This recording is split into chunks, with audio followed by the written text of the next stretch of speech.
Journalist గారు మునీర్ గారు మరి ఒక 6 నెలలు దాదాపుగా క్యాన్సర్ తోని బాధపడి వారు మొన్ననే మరి జరిగిపోయినటువంటి విషయం తెలుసుకొని ఇక్కడికి రావడం జరిగింది.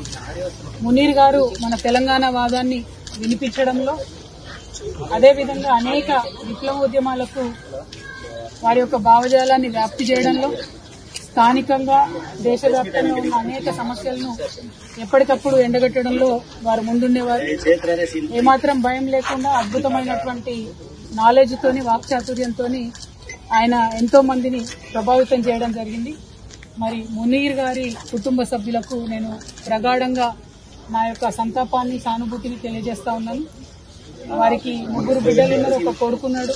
వారందరితో కూడా నేను మాట్లాడడం జరిగింది. వారందరూ కూడా ఒకటే కోరింది, మా నాన్నగారు చేసినటువంటి కాంట్రిబ్యూషన్ ని, తెలంగాణ పట్ల వారు చూపించినటువంటి ప్రేమని ప్రపంచానికి మీరు తెలియజేయండి అని చెప్పి వారు అడగడం జరిగింది. నిజంగా కూడా మునీర్ గారు చాలా కష్టపడ్డారు తెలంగాణ వాదాన్ని పెంపొందించడంలో.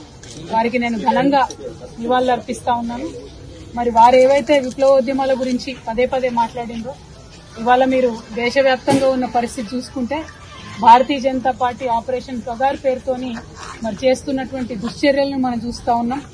మరి మావోయిస్ట్ పార్టీ జనరల్ సెక్రటరీ గారు నంబాల కేశవరావు గారు వారు ఎన్కౌంటర్ లో మృతి చెందితే కనీస మానవత్వం చూపించి అంతిమ సంస్కారం కోసం కుటుంబ సభ్యులకు మృతదేహాన్ని ఇచ్చేటటువంటి సంస్కారం కూడా లేనటువంటి పార్టీ భారతీయ జనతా పార్టీ. ఈ వైఖరిని మేము చాలా తీవ్రంగా ఖండిస్తున్నాం.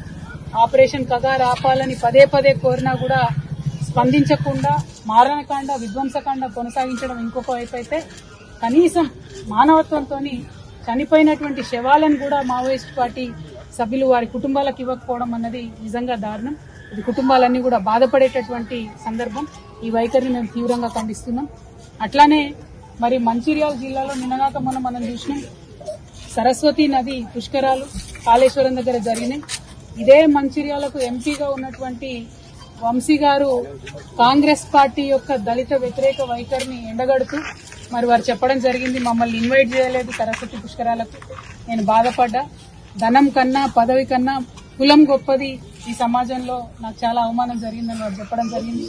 కాంగ్రెస్ పార్టీ రేవంత్ రెడ్డి గారు యాదగిరి గుట్టలో కూడా అదే చేసిండ్రు.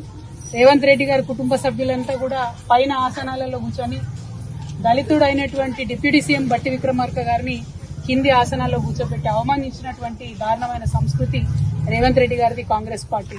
మరి 2 పార్టీల వైఖరి కూడా మరి సమసమాజ నిర్మాణానికి గాని, ప్రోగ్రెసివ్ థాట్ ప్రాసెస్ గాని వ్యతిరేకంగా పనిచేస్తున్నటువంటి సందర్భాన్ని మునీర్ అన్న లాంటి జర్నలిస్టులు అందరూ కూడా తమ కళాలు జుల్పించి మరి వ్యతిరేకించాల్సినటువంటి అవసరం ఉందని చెప్పి ఈ మంచిర్యాల గడ్డ నుంచి నేను పిలిపిస్తా ఉన్నాను. ఎందుకంటే మంచిర్యాల అంటే మనందరికీ తెలుసు, పోరాటాల పటిమ ఉన్నటువంటి ప్రాంతం.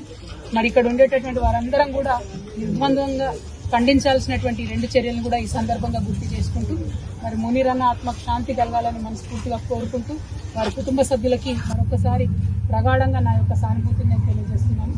Thank you. జై తెలంగాణ.